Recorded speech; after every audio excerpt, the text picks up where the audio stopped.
I was 9 the first time my dad took me to a job site. Not a Saturday morning tag-along. I mean, hard hat, steel-toe boots, safety vest that hung down to my knees. He handed me a clipboard and said, "Don't just watch, pay attention." So I did.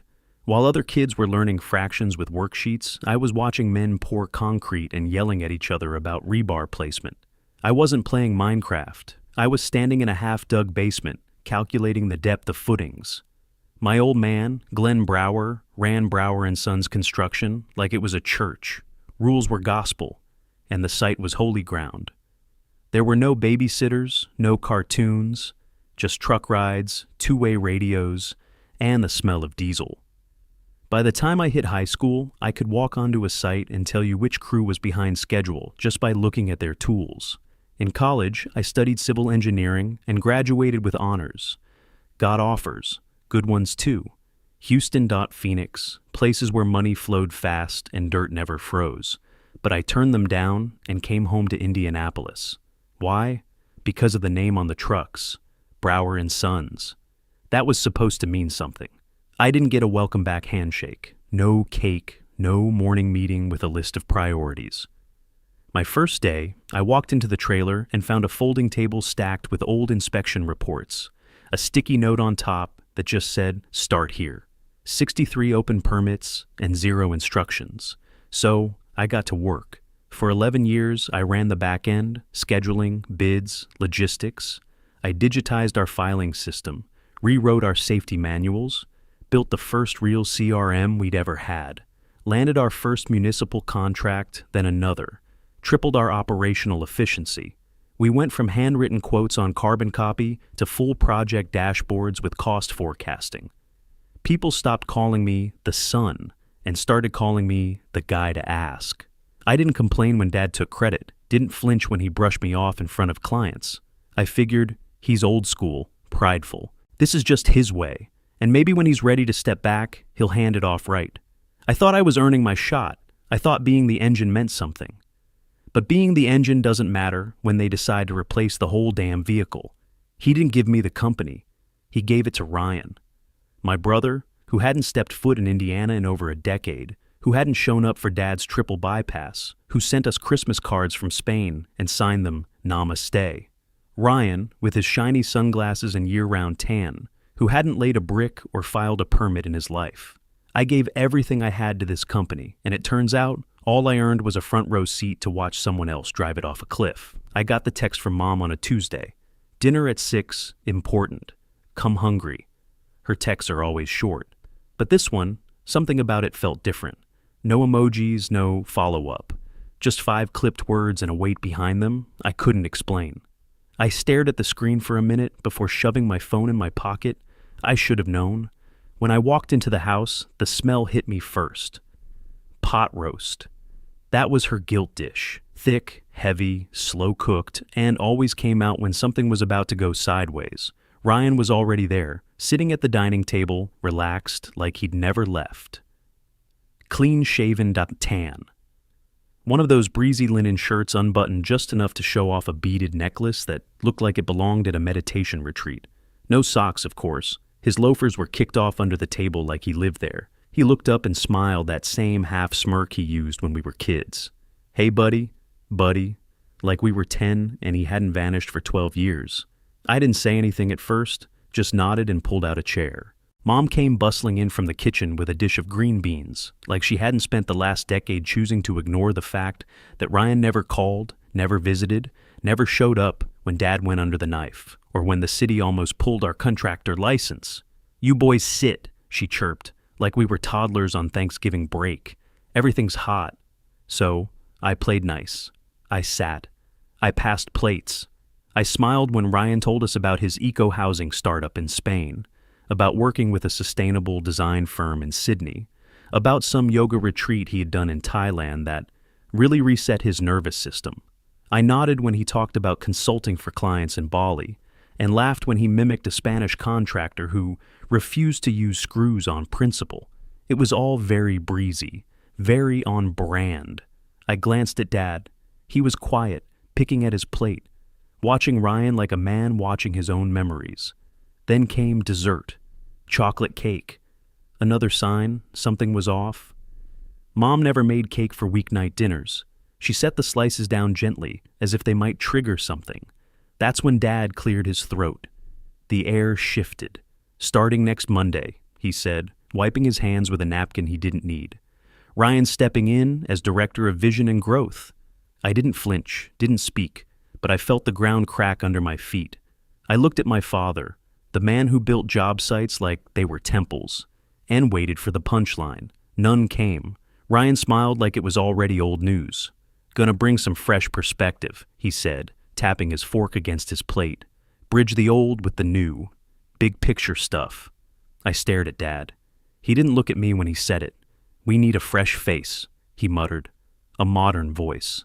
Someone bold." I nodded slowly. Not because I agreed, but because if I didn't move, I might actually break the chair I was sitting in. Bold, that's what this was. Replacing the guy who worked weekends, managed contracts, and held this company upright during 2 recessions, with the one who spent his 30s perfecting his downward dog in hostels across Southeast Asia. I finished my cake. I thanked my mom. I stood up and said goodnight. And as I walked out the front door, I realized something. They weren't handing him a title. They were handing him my legacy. A week later, I asked for the master file on Keystone Heights. It was a simple request, just a quiet Tuesday morning in the office. I knocked on Dad's door, poked my head in, and said, "Hey, I need the Keystone package. Legal wants a site logistics update." He didn't even look up from his desk, just flipped a page and muttered, "All ready with legal, check the archive drive." That was strange. We never send out the only version, not for a job that size, not for a job that mattered. Keystone Heights wasn't just another subdivision. It was a multi-phase, multi-million-dollar residential contract, the kind of project you build your next decade around. It was ours because I chased it for 18 months, because I met with the zoning board every Tuesday for a year, because I fought like hell to win it. So when he said to check the archive, I did. Nothing. I searched by job number, by keyword, by folder path. I even checked the private exec docs folder that only 3 people in the company had access to. Still nothing. Not in the cloud, not on the local drive, not in the RAID backup server we paid extra to keep off-site. That wasn't just careless. That broke Dad's own rule, one he'd hammered into me since I was a teenager. Always keep one version in-house, one you can touch, one you can see. So, I went downstairs. The document room hadn't changed in 20 years. Same steel shelves, same beige paint, same faint smell of paper and humidity. I started combing through the old project logs, fingers trailing along dusty binders with handwritten spine labels. 2006 soil surveys, 2008 bids, 2011 water table reports. Then I saw it, a thin black folder wedged between binders. No label, no date. I pulled it out. Inside were just 3 pages, but they hit like a wrecking ball. Ownership transfer. 68% to Ryan, 20 to Dad, 12 to Mom. Nothing for me, nothing. I stared at the signatures. Dad's, Mom's, Ryan's, looking rushed and unfamiliar, like he barely read what he was signing. But mine, absent. Because I wasn't invited. This wasn't about a title anymore. This wasn't about roles or departments or who brought in what contract. They had sold it, the whole damn thing. Gave away the keys to the kingdom and left me standing outside. The folder trembled in my hands. Or maybe that was just me. I don't remember how long I stood there. Could have been 5 minutes. Could have been an hour. When I finally walked out, the office hallway looked exactly the same. Same light buzzing overhead, same coffee stains on the carpet, same hum from the plotter printer. Except everything had changed. I passed Marion, our office manager, at the copier. She glanced up. Her mouth opened, then closed. Then she said, almost under her breath, "I tried to tell him it wasn't right." I stopped. "What did you say?" She looked around, lowered her voice. "When they had the papers drafted, I told Glenn," I said, "you can't do this to him, not like this." But he wouldn't hear it. I blinked. "You knew?" "I didn't know everything," she said, voice shaking a little. "But I knew enough to know it wasn't fair." I nodded once, just once. Then I walked out, not in a rage, not in tears, just calm, empty, like a firefighter leaving a house he couldn't save, standing in the street, watching everything he built collapse under the weight of someone else's match. The only difference was, this time, the fire had my last name on it. 2 days later, Marion called me. Her voice was tight. "You need to see this." I didn't ask questions, just grabbed my keys and drove. I still had my old ID badge in my glove box, out of habit more than anything. I hadn't set foot inside Brower & Sons since I walked out of that document room. The badge still worked. Marion met me near the back stairwell. No greeting, no small talk. She just turned and walked. We passed the kitchen, the mezzanine, the safety board, still pinned with a photo of me under January site leader. Funny. She led me to conference room A, the one with mirrored glass and built-in projector. I stood just outside the door, watching from the side no one could see through. Ryan was in there, sleeves rolled, pointer in hand, pacing like some kind of tech CEO. A glowing pitch deck filled the wall behind him. The title slide read, Keystone Heights, Future Ready. Housing. I didn't move. I didn't breathe because I already knew what was coming. The next slide popped up. A site overview, color-coded zones, phasing plan, utility sequencing. It was mine, down to the same shade of blue I'd picked to highlight mixed-density units. Then came the elevation mock-ups, the same ones I'd sketched out on my tablet during a red-eye flight to Tampa. The next slide mirrored my traffic flow analysis. Same language, same charts. Even the footnotes. It wasn't inspired by my work. It was my work. He hadn't changed a damn thing. Just slapped his name on the front and added a few buzzwords. Eco-synergy. Smart growth. Human-centric experience. He clicked to another slide. A bullet list. 5 points, neatly stacked. I'd written those bullets one night at the office, half-eaten sandwich in one hand, keyboard under the other. He called it a vision forward. I called it theft. Marion glanced at me, whispering, "I tried to stop him. He said you weren't coming back, that it was all open now." "Are my files still time-stamped?" She nodded. "All of them. I checked before I called." I exhaled through my nose. Not anger, not even surprise anymore. Just cold calculation. He really thought I walked away empty. He forgot I built the damn map they're using. He forgot whose initials are buried in the metadata, whose spreadsheet formulas hold the whole phasing plan together, whose zoning notes got that parcel rezoned from mixed use to high density. I looked down at my phone, opened my email, drafted one line, subject, IP violation, Keystone Project. I typed it out with steady fingers, attached the original files, timestamps, comparisons, every CAD export, every dated revision, every email chain that proved the work was mine. Then I CC'd legal, then Dad, then Ryan, and then our biggest client, Martech Developers. Before I hit send, I paused, watched Ryan throw up a new slide on the screen, talking about phase-first sustainability, like it was a term he didn't just pull out of thin air. I hit send. The email was gone, but I wasn't. I waited 5 seconds, then 10, then I walked away. Marion followed me down the hallway, voice low. "What happens now?" I didn't turn around, just said, "Now we see if the house Ryan stole is strong enough to survive its own foundation cracking." I picked a neutral place, Calvin's Diner, the one on 16th with the chipped Formica booths and the jukebox that only plays Springsteen and early Fleetwood Mac. Dad used to take me there on Saturdays before site visits. Back when we still built things together, I got there early, picked the corner booth by the window, and ordered black coffee I didn't want. I laid the flash drive on the table like a piece of evidence. He showed up 12 minutes late. That part never changed. He walked in like he still owned the street. Slow steps, scanning the room like he expected someone to clap. The waitress waved at him. He didn't wave back. He slid into the booth across from me. Didn't say a word. I plugged the flash drive into my laptop, took a deep breath, opened the file, side by side, my original Keystone Heights plan and Ryan's shiny new pitch deck.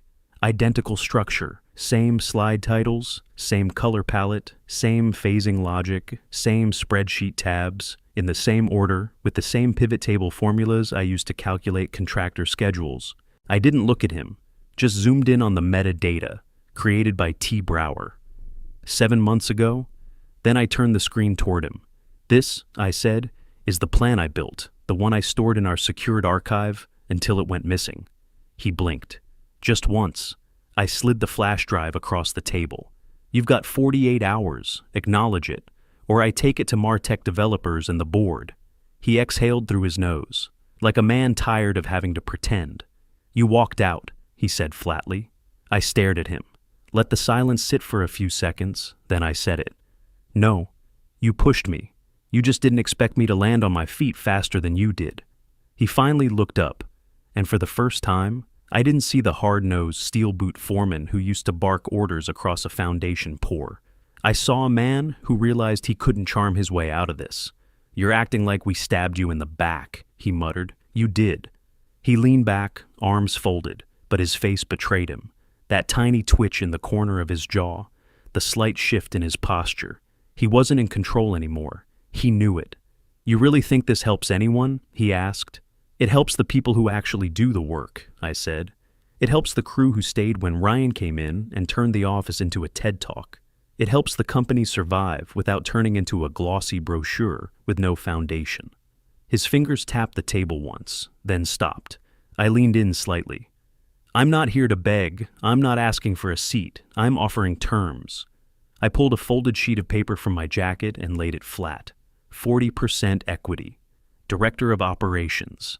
Keystone and future development fall under my authority. Ryan keeps marketing. That's it. He read it once, said nothing. I added, non-negotiable. He stared at me like he was trying to find the version of me who used to just nod along and work late. But that guy was gone.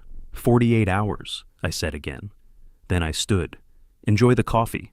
I left the flash drive and the contract on the table. Behind me, the bell above the diner door jingled, and I stepped into the sun. The sky was gray, the sidewalk wet, the smell of asphalt hanging in the air. It felt like a job site before the pour, stripped down, tense, waiting. But this time, I wasn't the one holding the rebar. They were, and I just handed them the blueprint. 2 days passed, no email, no text, no response. So, I hit send. It was just past noon on a Thursday. I opened my inbox, pulled up the draft labeled Keystone, IP breach, attached the evidence, time-stamped files, revision history, side-by-side deck comparisons, and added one line to the body. Project was developed without proper credit or permission. CC, Brower and Sons, Legal, CC, Ryan, CC, Glenn Brower, CC, Martech Developers, full board distribution. I hit send. Then I sat back and waited. By 3:30 p.m., Marion messaged me. Marion, Martech pulled out, effective immediately. Marion, Ryan's freaking out. Threw a chair at the whiteboard. Marion, your mom's trying to calm your dad down in the hall.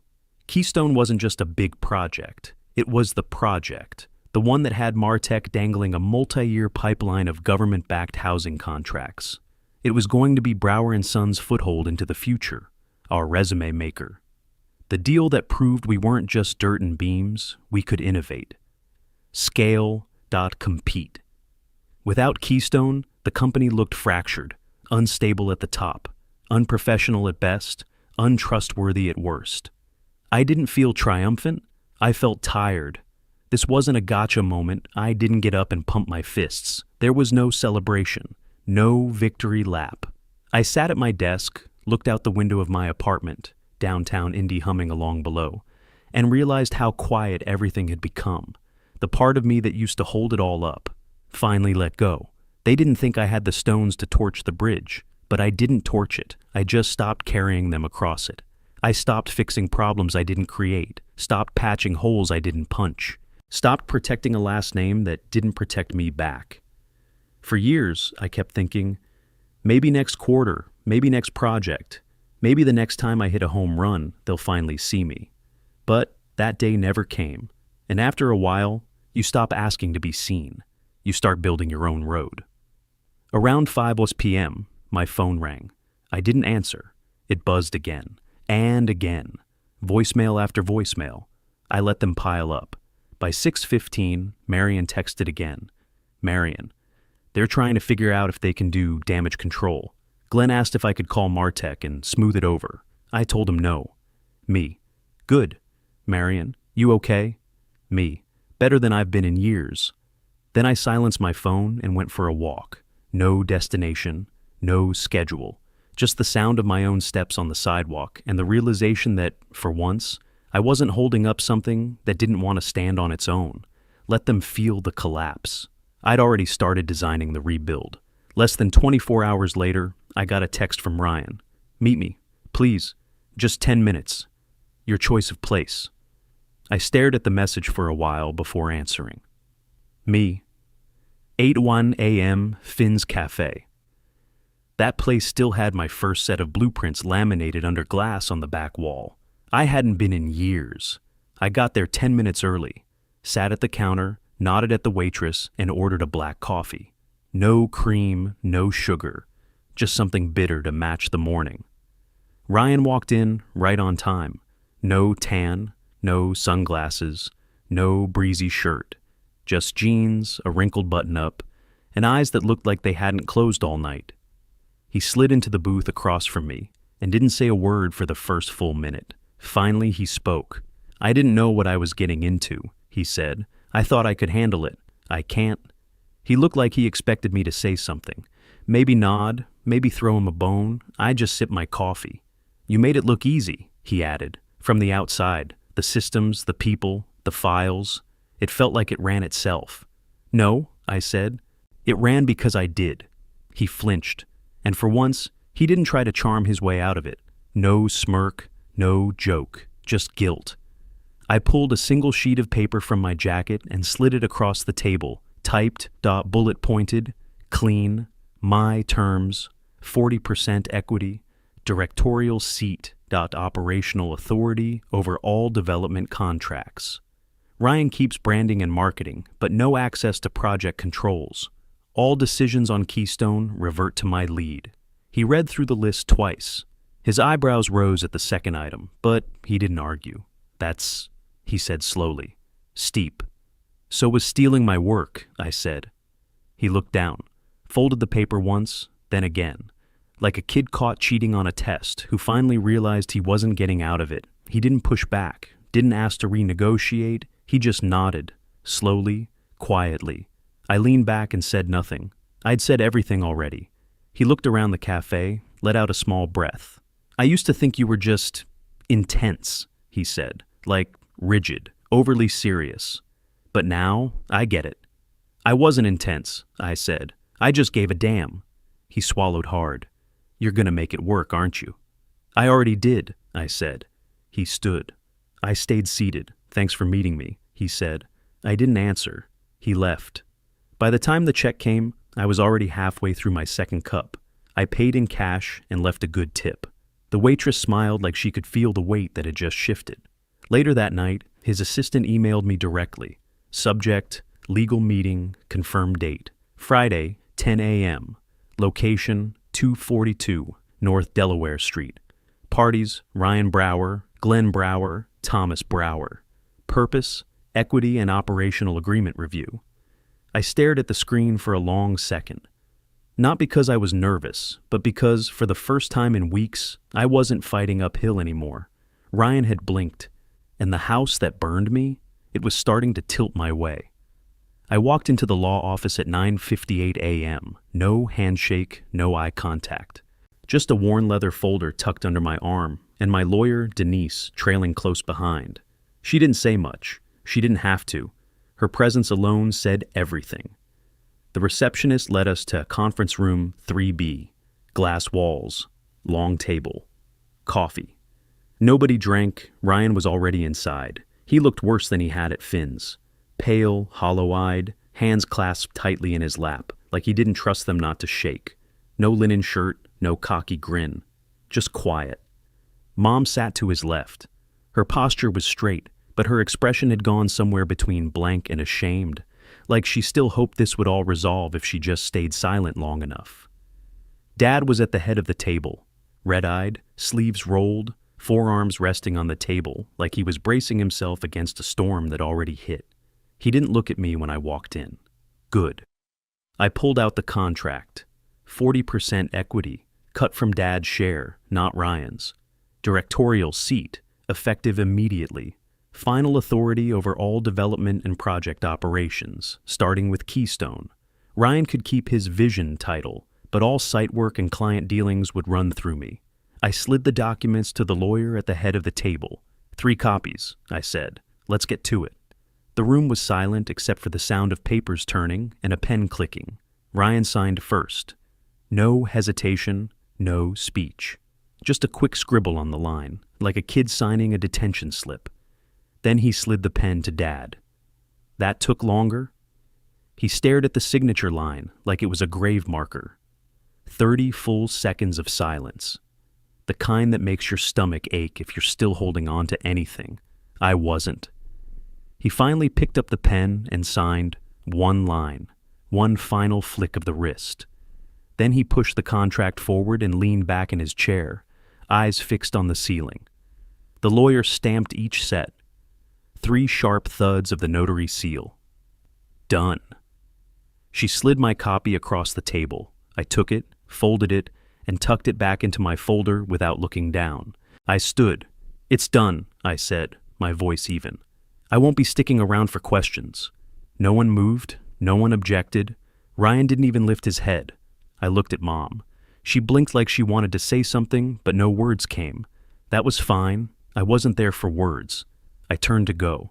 Before I reached the door, Dad finally spoke, voice low, rough. You were always the engine, he said. I didn't see it. I paused, then I walked out. Not because I needed his apology, not because it made anything better, but because, for the first time in my life, the contract in my hand meant more than his words ever did. Acknowledgement. In legal ink, that's what I came for. And I got it. 3 months. That's how long it took to gut the rot and pour a new foundation. The day after the ink dried, I walked into the main office at 7 a.m. Sharp. No speech, no press release. Just a clipboard, a punch list, and a new access code to the executive server. First thing I did, audit the entire project management system. Permits, digitized, bid tracking, automated, contractor logs, synced to real-time dashboards.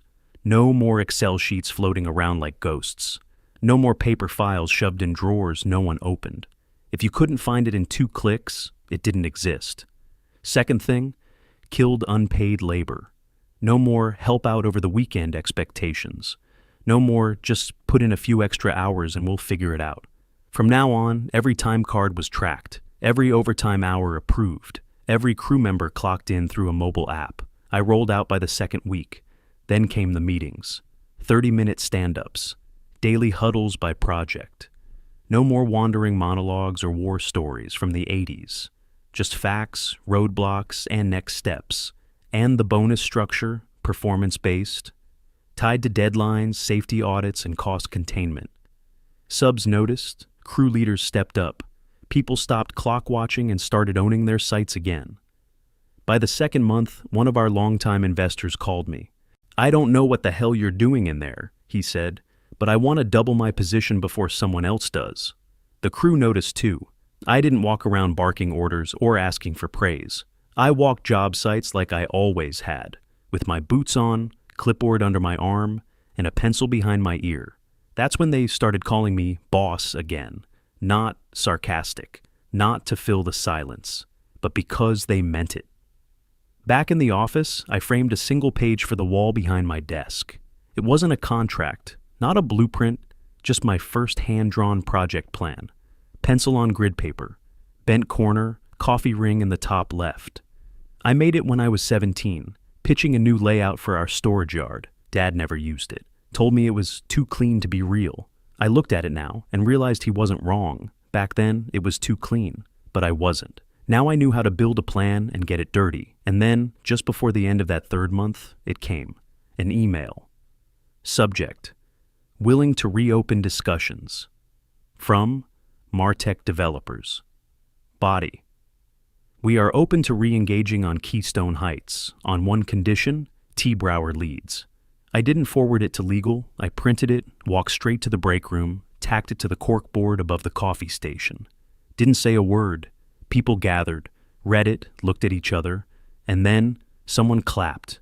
Not for ego, not for show. Just relief. Because we weren't drowning anymore. We weren't pretending. We were finally running like a company should. Later that afternoon, Marion knocked on my office door. She handed me an envelope. Plain, no label. I opened it. Inside was a single sheet of paper. One of those old notebook pages with ragged spiral edges. A sketch. A child's drawing of a construction site. Stick figures, a square trailer, little piles labeled gravel and rebar. In shaky handwriting at the bottom, Tom's job site, age 9. Beneath it, scribbled in my father's handwriting, "You were always the builder. I just never saw it." I read it once. Then I placed it next to the coffee-stained project plan on my wall, and I went back to work. I didn't cry when I read the note. I didn't call anyone, didn't sit with it under some warm light like a movie ending. I just placed it next to the coffee-stained draft. 2 documents, side by side, framed behind glass. One drawn by a 9-year-old with dreams too big for his handwriting. The other, the first plan I ever built that actually changed the direction of the company.